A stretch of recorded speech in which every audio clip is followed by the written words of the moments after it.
The morning mist was still hanging over my field when I heard it, the unmistakable sound of car doors slamming and voices carrying across the wetlands. I stepped onto the back deck, squinting through the fog. What I saw made my jaw drop. Karen Hartley, our self-appointed HOA president, was directing a small army of residents across my conservation meadow. "Set the buffet table by the pond," she commanded. "And move those grills away from those ugly weeds."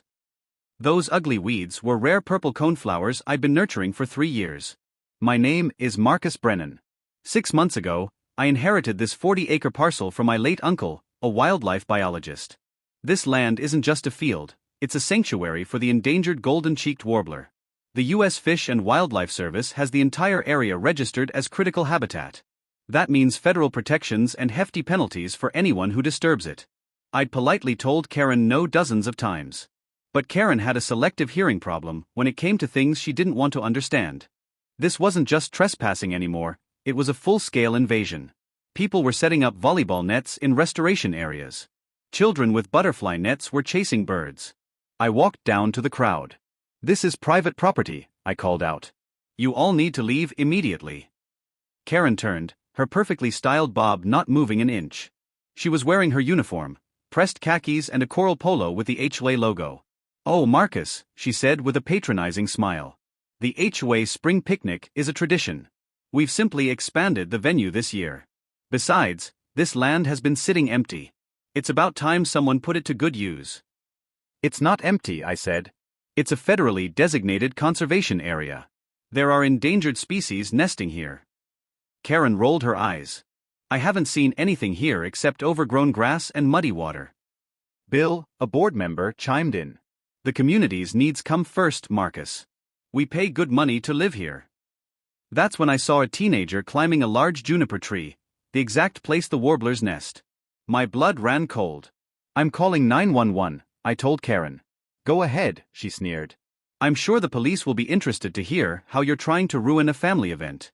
I know the chief personally." I stepped away and called the local police, then I dialed Amanda Chun at the U.S. Fish and Wildlife Service. "Amanda, we have a situation," I said. "The HOA is throwing a picnic on the protected land. There are over 100 people here. They're trampling the restoration sites and climbing the nest trees." Amanda's voice turned to steel. "Document everything. Video, photos, names.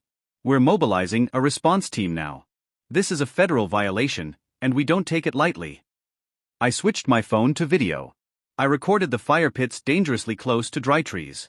I recorded the children throwing rocks into the pond. And I recorded Karen, strutting around, giving a speech about community activism. The local police arrived first. Officer Rodriguez shook her head in disgust. "We've had issues with Mrs. Hartley before, but this is beyond anything I've seen." Karen marched over. "Officers, I'd like to file a complaint. This man is harassing our peaceful gathering." "Ma'am," Rodriguez said, "you're trespassing. This land is federally protected. You need to leave." "Impossible." Karen sputtered. "Everyone knows this is part of the HOA common areas. Tell them, Bill." But Bill was already backing away. Then, the real cavalry arrived. 3 black SUVs with government plates pulled up. Amanda Chen and her team of federal agents stepped out. They wore tactical vests with U.S. Fish and Wildlife Service emblazoned on the back. The picnic atmosphere evaporated instantly. "I'm Agent Chun," Amanda announced. "This is a federally protected habitat under the Endangered Species Act. Everyone here is currently in violation of federal law." Karen tried to hold her ground. "This is ridiculous. Since when is a picnic a federal crime?" "Since you held it in a critical habitat," Amanda replied. "Are you the organizer?" "I'm the president of the HOA," Karen declared proudly. Amanda started taking notes. "So, you're admitting you organized this event on protected land without permission?" That's when an agent called out from the juniper grove, "Agent Chun, we've got a destroyed nest here. Fresh damage." Amanda's expression darkened. She turned back to Karen. "The destruction of an endangered species nest is a serious federal offense.